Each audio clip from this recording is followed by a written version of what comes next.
This is Caitlin, your host of the No Sleep for Dramas podcast, where we get no sleep and survive on coffee to watch just one more episode at night.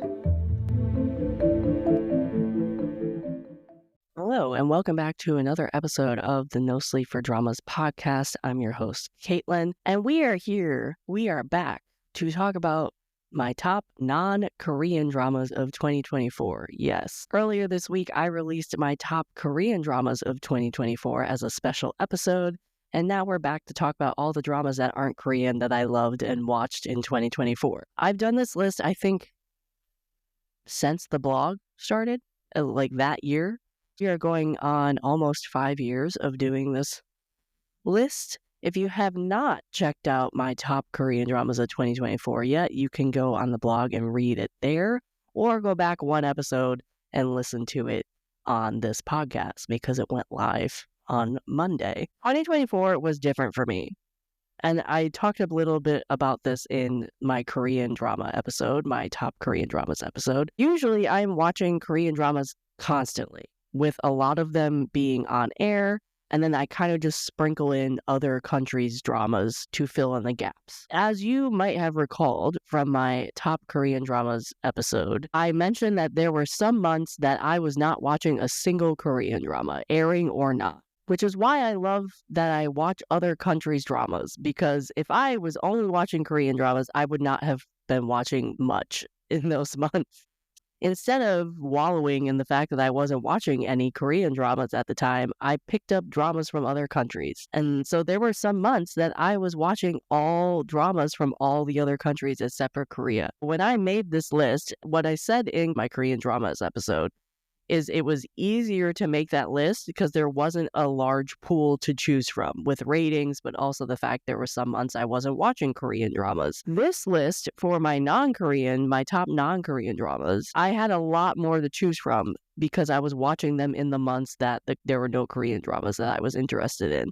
And it definitely made it harder to make this list than it was to make my top Korean dramas. And I definitely had to include some honorable mentions in this list, more than what I did for the Korean episode. I still did watch fewer dramas, though, in 2024. It was definitely not as hard as years past to make this list, but it was harder to make this list compared to my Korean dramas list. I watched less dramas in 2024.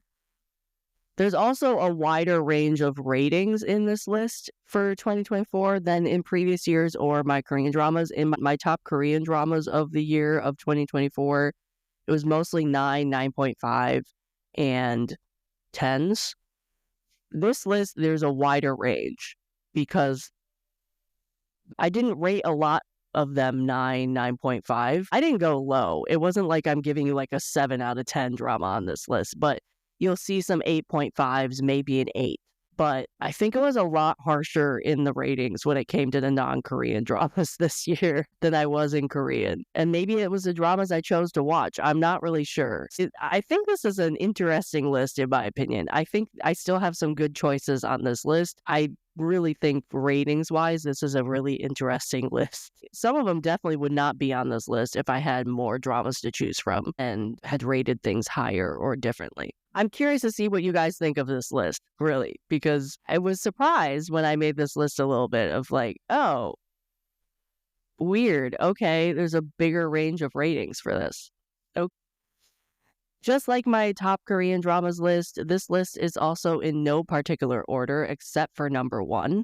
That is the only one that's ranked. Dramas also did not have to air in 2024. I just had to watch them and complete them in 2024. Multiple dramas on this list are older dramas. Let me know if you've seen the dramas on this list, what you thought of them, if you added them to your plan to watch list after my reviews. Again, I make this list to kind of push you in the direction of some good dramas to check out. And so I'm curious if you do check them out, what you think. I'm curious what you think of this list overall. But most of the rankings are 8 out of 10 or so. 8, 9, 10, like in that range, most of them. I think all of them, actually. That's my little introduction to my top non-Korean dramas of 2024. As I did in the Korean dramas, I'm going to start with the honorable mentions first, and then we're going to go up to number 1, which is the only ranked drama on this list. Starting out in the honorable mentions, I actually have 3 honorable mentions. First one is the Japanese movie As Long as We Both Shall Live. This was a movie that came out in 2023.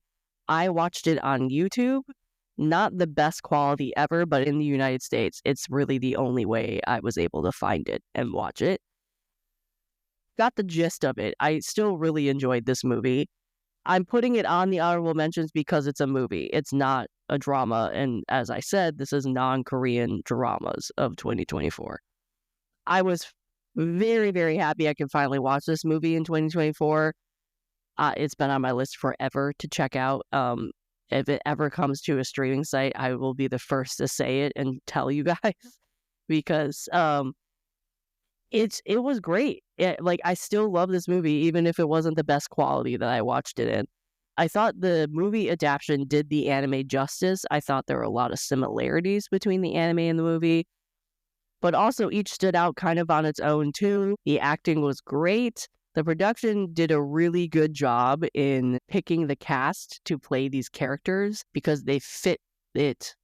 They fit the aesthetic and the characters of the anime really well. Due to this movie, like this being a movie though, the story did seem a little rushed. I loved the CGI of this movie. I love aspects of the movie more than the anime, and then vice versa. There were some parts of the anime I liked better than the movie. I made a comparison versus episode comparing this movie to the season 1 of the anime. So you can go to the podcast and listen to that now. And I did end up liking the anime a little more than the movie in that episode. Really, really glad that there's a season 2 of this anime. Currently, I am watching it. I've liked it so far. Hopefully, this means we'll get a second movie in the future. I really hope we have a second movie. So well done. Really, really well done. Like, if you have a chance, check this out. Especially if you like My Happy Marriage, the anime. I would say give this movie a shot. If it ever comes to streaming sites, I hope it does. I rated the movie an 8.5 out of 10. Next honorable mention is the Japanese drama House of Ninjas. It's 8 episodes. It's on Netflix. I think I'm just put this in an honorable mention because it's not my highest ranking ever. I gave it an 8 out of 10, but I still think it's really unique and I really would like people to check it out still. So I figured I'd put it on my honorable mentions as something to mention. This came out of nowhere. I remember it was I think it was a February release. I think it came out in February of 2024. I had no idea of its existence until Netflix put out a trailer and was like, oh, okay, I'm going to check this out. If you love action dramas or anything about ninjas, watch this movie or watch this drama. It had some really nice action and fighting scenes. I also love that it wasn't just a ninja drama. It also is pretty much a family drama wrapped up in a ninja story, which was unique to me. And you really become attached to this family. You root for this family. You want to know more about them and the family members. And then you just add ninjas on top of that. And it just makes it really, really a unique an interesting combo to watch play out on your TV screen. It does need a season 2. I really hope we get it because I really think they could explore a lot in the season 2. Also, I remember saying this, so it makes sense. It's about ninjas, but there's a lot of dark scenes in this due to a lot of scenes at night, or they're in close quarters in underground or something, or in a building. Can't really watch this drama during the day if you have a lot of windows in your house and it's sunlight shining through, because you'll get a lot of glares and you won't be able to see anything. Just FYI, it makes sense. It's a ninja story. Obviously, the stereotype is ninjas travel at night, of course. Part of the story was somewhat predictable, but overall, it was still really entertaining and fun, and I wanted to make it an honorable mention because I think it is really unique in the landscape of dramas we have right now. Also, I need more people to watch this because we need a season 2. I did do a bonus review episode on the podcast for this, so you can go back and check it out. It's within the first 10 episodes of the podcast or so. But that is House of Ninjas. I gave it an 8 out of 10. Last on the honorable mentions, and you will not be surprised this is on my honorable mentions, it is The Boyfriend. 10 episodes. It's on Netflix. I rated this a 10 out of 10. This is one of my favorite things I watched in 2024. I was very much invested in it when it was airing. The reason why this is an honorable mention is because it isn't a drama. It's a reality show. Just like I did with Culinary Class Wars in my favorite top Korean dramas, it's top dramas of 2024. I still wanted to give this one a shout out. If you have not watched The Boyfriend, please go and watch The Boyfriend. It's very entertaining. It's getting a season 2, which I love. I'm so happy we're getting a season 2. I don't know why. I'm very picky when it comes to romance dramas. For some reason, I'm a sucker for these romance reality shows. I have no idea why. I think I've loved every single one I've watched. I don't know why I'm such a sucker for them. I became so invested in these 9 men and who they might end up with and their lives in this house that they lived in, I think, for like a month and a half, maybe 2 months. Will they become friends? Will they start dating? Who has chemistry? Who's going to be endgame? It was so much fun watching this show and watching things play out. Did everyone I like get their happy ending? No, but I enjoyed the journey and watching them get there. I love that we are getting more of these romance reality shows from not just Korea, but also Japan. This was Japanese. I know in February we were already getting another Japanese reality romance show in Netflix, which I'm very excited to watch. I just had so much fun watching this show. And you have multiple podcast episodes to go back and listen to about my reviews and first impressions of this show on the podcast. So feel free to do that. But this is the last honorable mention of 2024. And I had to put it here. I had to put it on my list. All right, getting into dramas itself, in no particular order except for number 1, which I will be talking about last. First one I'm going to mention is Provoke. It's a 2023 Chinese drama. It has 25 episodes, I think like 15 minutes long on Amazon Prime. This one has been on my list forever to check out. I don't know what took me so long to check it out because it's short. It took me forever to check it out, and I really don't know why. If you are a watcher of short web Chinese dramas and you have not checked Provoke out, please do. Please go and check it out. You won't regret it. The leads have some sizzling chemistry. I would love to see this actor and actress be a couple in like a full-length 40-episode Chinese drama. For how short these episodes and this drama is, the story was pretty engaging, where you root for their leads to get their revenge. Yes, it's a revenge drama. I'm a sucker for revenge drama, so I might be a little biased with this, but you root for them. In that short amount of time, you become invested in these characters. You want them to get their revenge. This is one of the cases where I wish this was a full-length Chinese drama and not 15 minutes an episode. I wanted to see more revenge, and for the drama, it did need more romance. I think it was because it was a short web drama, and they had such great chemistry. I wanted to see more of it. I also love the time period and the setting of this drama. The costumes are gorgeous. The setting is great. I'm a sucker for these type of costumes in this time period. Great drama. Really great, and it's a quick watch. 8.5 out of 10 for Provoke. Next one I'm going to talk about is Perfect Propose. This is a 6-episode Japanese BL. It's on Viki. I gave this an 8.5 out of 10 as well. I enjoyed this BL more than I thought I would. I liked the main couple together. I liked how comfortable they were around each other. I thought they had a nice and comfortable chemistry together. I wish the drama was longer. I wanted more background on both the leads. And I wanted more depth to them and their backstory, and maybe see them more as a couple at the end as well. If you like dramas around food, though, you will like this drama. The food shots in this drama made me hungry, and I wanted more food shots because one of the characters cooked for his partner. That was pretty much part of the show. It was a comfort watch. It's a really nice binge. It was one of those dramas where you didn't really have to think too hard. It was short and sweet. And yes, things could have been better with it due to my rating, and the things I've said could have been longer and needed more background. But I think that's not a detriment to the story. I think it's short, so it needed to be longer. And I wanted it to be longer because I enjoyed it so much. One of my top dramas of 2024. Perfect Propose, 8.5 out of 10. You'll watch it on Viki. Next drama is one that kind of came into this list at the very end of the year because I pretty much watched it in December. And it is Tomorrow and I. It's a Thai drama. It's 4 episodes. It's on Netflix. If you don't have a lot of time and want to watch something really different and really unique, you should try this drama out. It reminded me a little of Black Mirror or the Korean anthology drama SF8. It's a little sci-fi. It uses its platform to talk about things. If you like Black Mirror or SF8, you should check this one out. You should try it. It really stood out to me because it's different. The acting was good, but the sci-fi theme stood out. It was interesting in terms of, it was definitely sci-fi. It was definitely futuristic. It was set in a time period that was future from our own.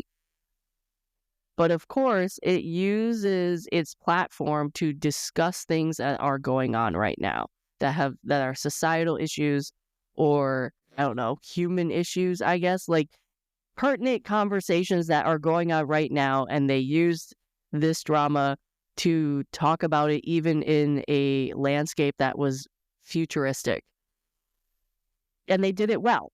They did it really well. It was a big budget production. You can tell it was. I liked some episodes over the others. It was 4 episodes, a story an episode. One episode was a complete story, and then you moved on to the next one. A mini anthology series, really. I did like some episodes more than others. I loved some of the messages and lessons that were conveyed through these episodes. I do think some of the messages and the things went over my head because it was very much Thai culture that I obviously am not 100% in tune with and obviously will never be. I'm sure some of the things discussed and portrayed are uniquely Thai, and if you lived in Thailand, or if you are Thai, you might understand and get a bigger message out of what they were trying to convey. But it was still very unique and very entertaining, and it stood out in the landscape of dramas for me in 2024. I don't watch a lot of Thai dramas. I watch a few. I have never seen anything like this coming out of Thailand. I would recommend this one to make you think. It just is so unique and stood out in what I watched in 2024. And it's surprising because I literally finished this like December 27th or something. So that was Tomorrow and I gave it an 8.5 out of 10. Next drama I'm going to talk about is Blossoms in Adversity. This is a 40-episode Chinese drama. I watched it on Viki. This is a solid Chinese drama. I can see why a lot of people enjoyed it.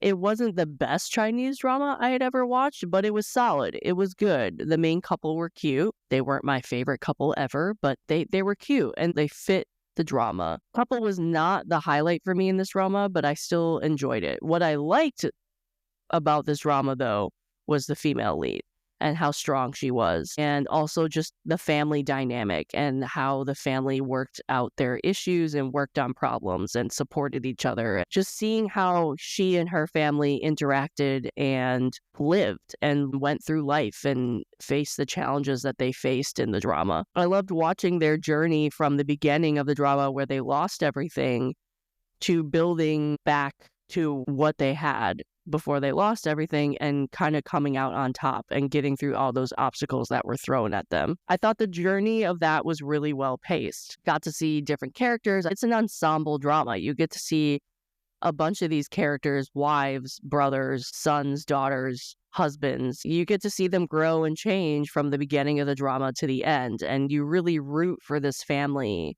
to succeed in doing that. And then when an obstacle is thrown in front of them, you become invested to see how they attack that obstacle and overcome it, get rid of it, sidestep it, whatever. And I think to do that with a drama, to become invested with that type of storyline, that's a good thing for the drama. Drama was well acted. I would have changed some parts of the ending, but overall, solid, really enjoyable Chinese drama.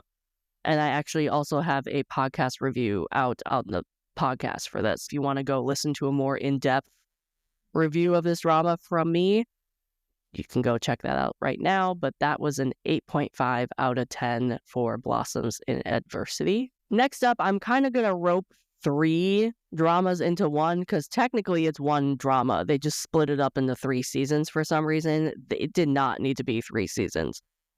But that is the Taiwanese drama Light the Night. I watched seasons 1, 2, and 3 in 2024.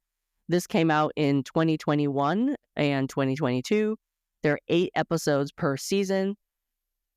Again, they did not need to split it into 3 seasons at all. It was very clear that they filmed it all in one go. They filmed it all together and then just split it. It was meant to be one drama, and for some reason they split it into 3 seasons. I'm not sure why. This is a drama that I should have watched years ago. Years ago. It's been on my list forever. And I feel like 2024 was that year where I watched older dramas from other countries, not Korea, but like non-Korean dramas that were older, and I kept saying, I should have watched this when it aired. I should have watched this when it came out. I should have watched this years ago. What have I been doing? This was one of those times. I feel bad that it took me this long to watch it. I can see now why so many people were telling me to watch Light the Night. It has a little bit of everything. You have romance, you have mystery, you have crime, you have relationships, both friendship and, as I just said, romance. Found family. It had pretty much everything that I would love in a drama. My favorite quote-unquote season of this drama is actually season 2. So it's another case where the second season is even better, if not equal to season 1. In this case, it's better than season 1. As I said, it did not need to be split into 3 seasons. This is well worth the watch. Well worth the watch. Highly recommend. If you need a crime drama that is not just a straightforward crime drama. It is a crime drama. It is a crime drama through and through, but it's so much more than that. It's about friendship. It's about found family. It's about running a business. A lot of it is running a business. All female-led, like female-led drama. Well worth the watch. Amazing acting. Love the relationships explored in this drama. Amazing chemistry with the leads. I shipped a male lead and a female lead, and it never got off the ground, and I was so mad that they never got together, and I wish they had explored that more. I wish they had gotten a romance, because they were very much flirting, at least, if not really into each other, and just never got together. I was so mad.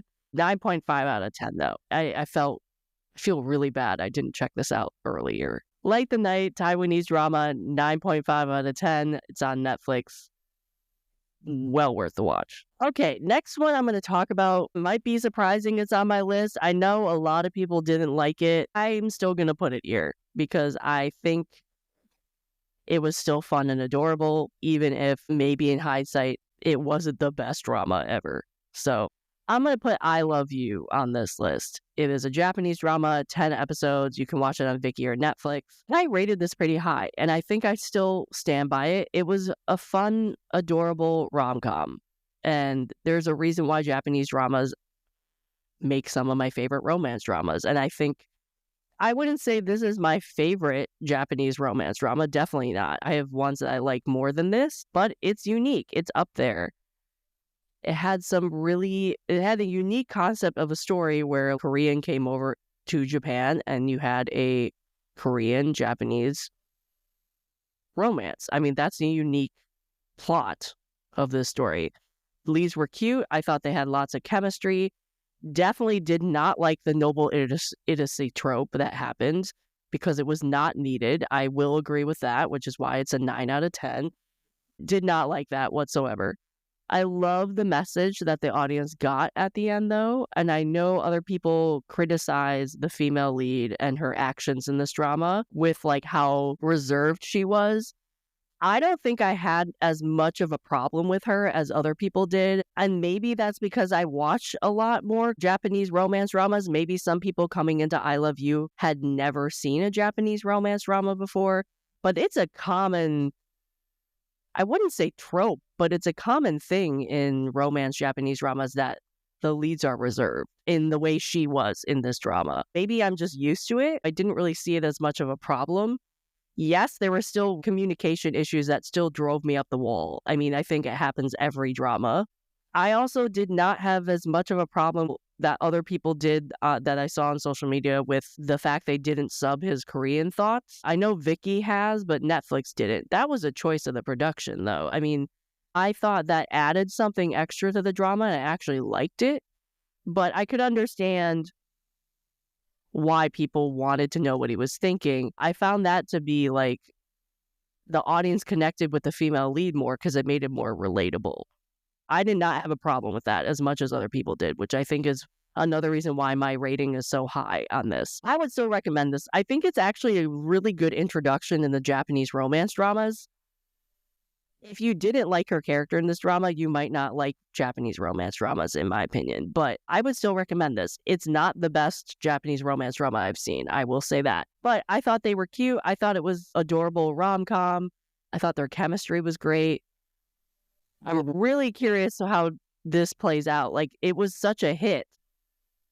Really curious to see if we're going to get more of these, because we already got them in terms of What Comes After Love, but that was like a Japanese going into Korea. I'm really curious if they'll keep doing this. I know there's a couple already being made. I think there's a BL out there that's being made with Taecyeon, if I'm not mistaken. I think that's a Japanese drama, but I could be wrong. So I'm curious if they'll be making more of these. I would watch them. I think it was a really curious experimentation on if they could pull off a Japanese-Korean collab. And I think in this instance, it paid off because a lot of people watched it. That is I Love You. I gave it a 9 out of 10. Next one is a Chinese drama, The Long Night. 12 episodes. It's on iQIYI. I'm so mad that it took me this long to watch this. I know people were screaming at me to watch this drama since 2020, and I should have watched it in 2020. I mean, I watched The Bad Kids in 2020. Why didn't I watch this? I have no idea. Korean remake of this drama is happening, which is why I watched it in 2024, because I wanted to watch it before the Korean remake came out. And I'm glad I did, because I missed out waiting 4 or 5 years. I guess it's 4 years to watch this. And I am going to check out the Korean version because I'm curious to see how they compare. Maybe I'll do a versus episode on it.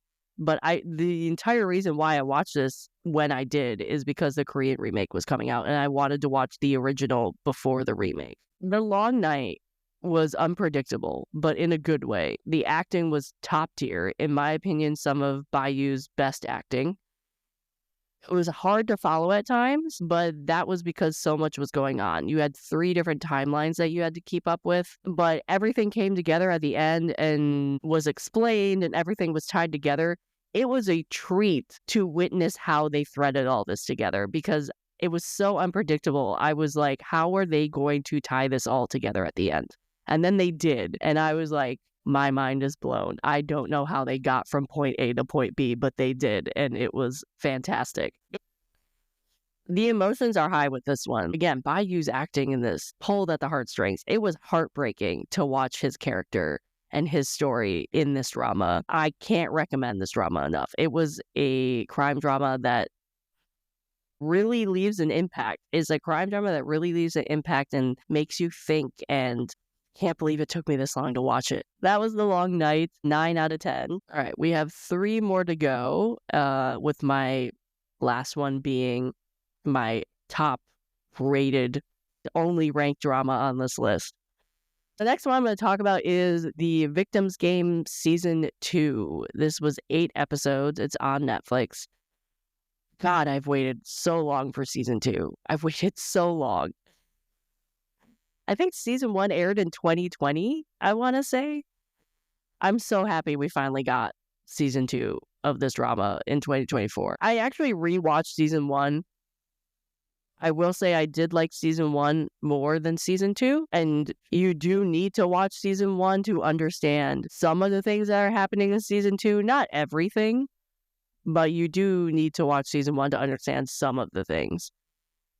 I did like Season 1 more than Season 2, but season 2 is still an amazing drama, and I loved visiting this world and these characters again. Mainly the reason why you need to watch season 1 is because you won't understand anything going on in the characters' personal lives, but like the case and the crime that they're investigating in season 2 has nothing to do with season 1. So you could watch this without watching season 1, but you wouldn't understand like the drama in their personal lives that was going on in season 2. I still would recommend watching this though. Still thought the story and the case in season 2 was engaging.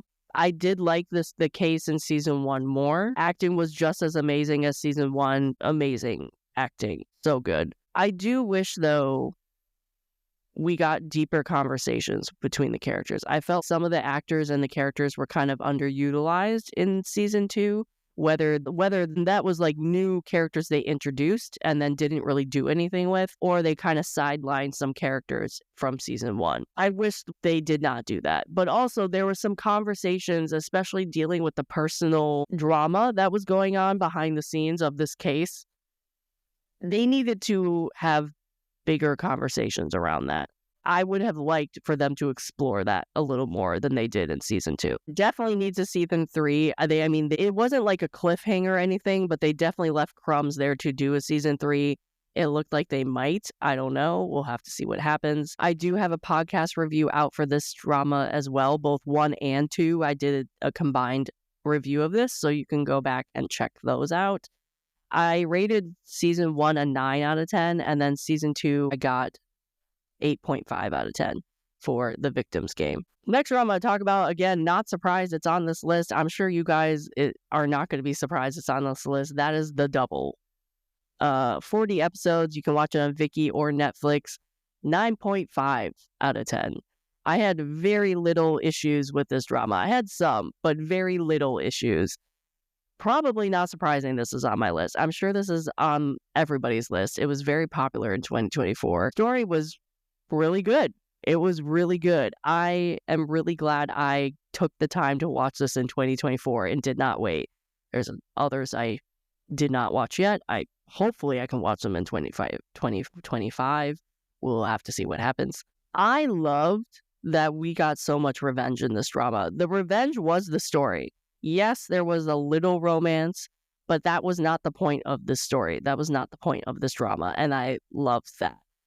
The romance was the cherry on top of all of the revenge happening in this drama. Chemistry between the two leads, off the charts. Really good. I did not mind that there was not a lot of romance because their chemistry was sizzling, even in a scene that they were just talking to each other. Loved both of the leads were smart and they supported each other. A lot of the side characters you also fell in love with and enjoyed. There was some found family in this drama, which is always fun, and it was unexpected for this drama, but I always like when you get found family in dramas.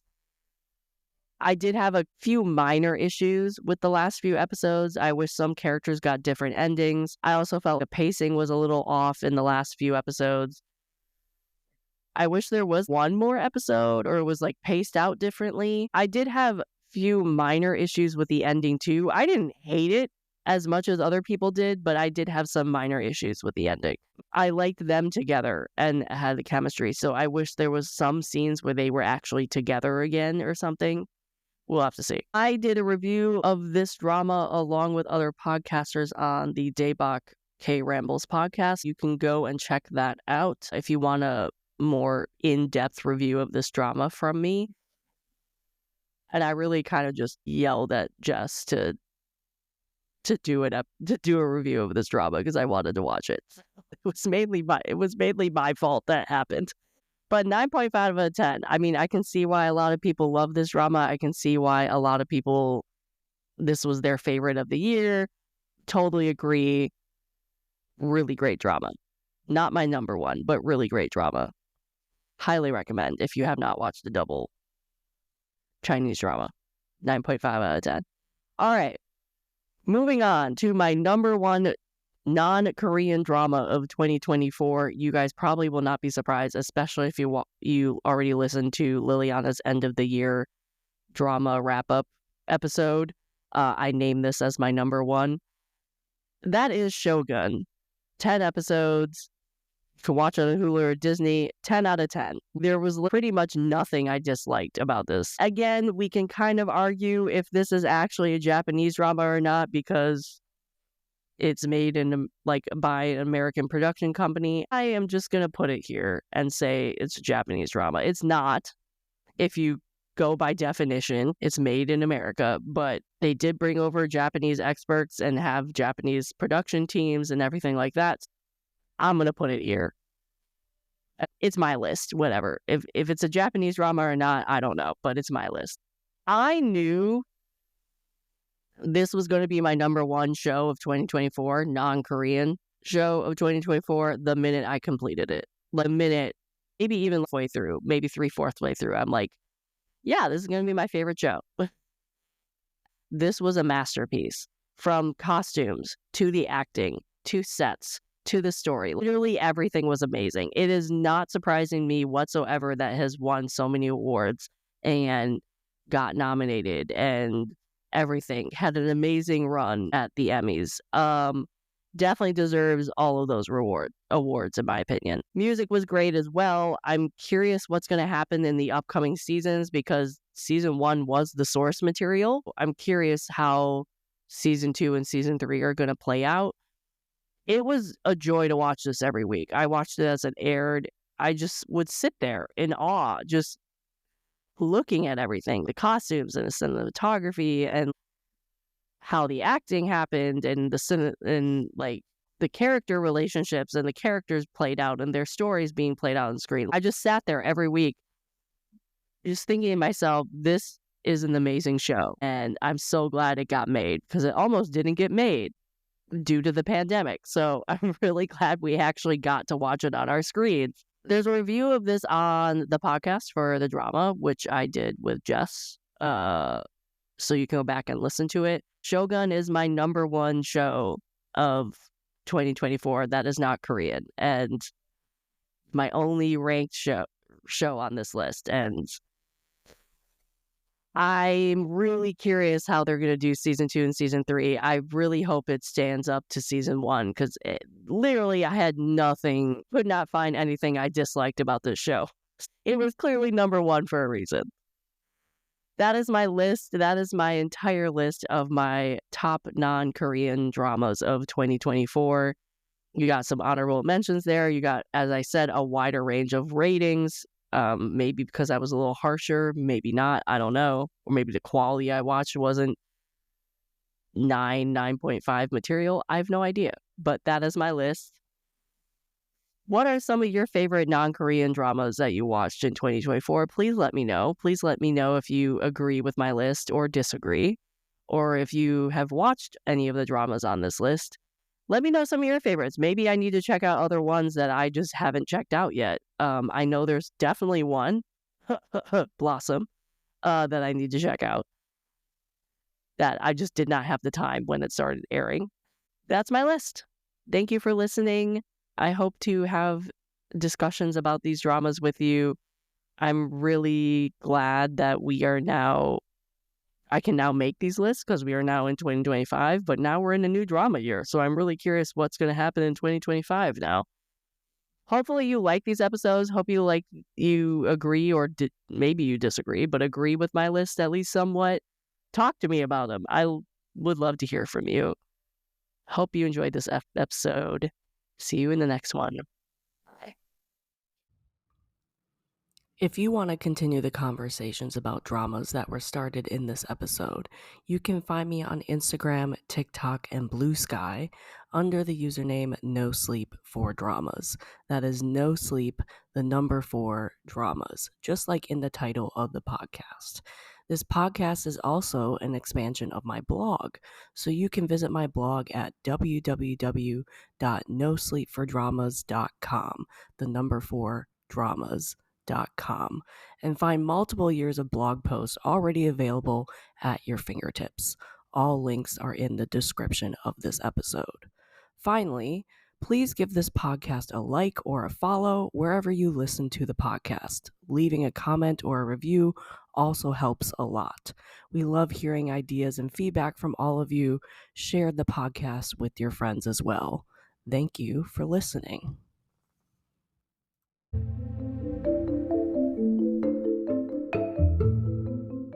This has been an episode of the No Sleep for Dramas podcast, and I am your host, Caitlin.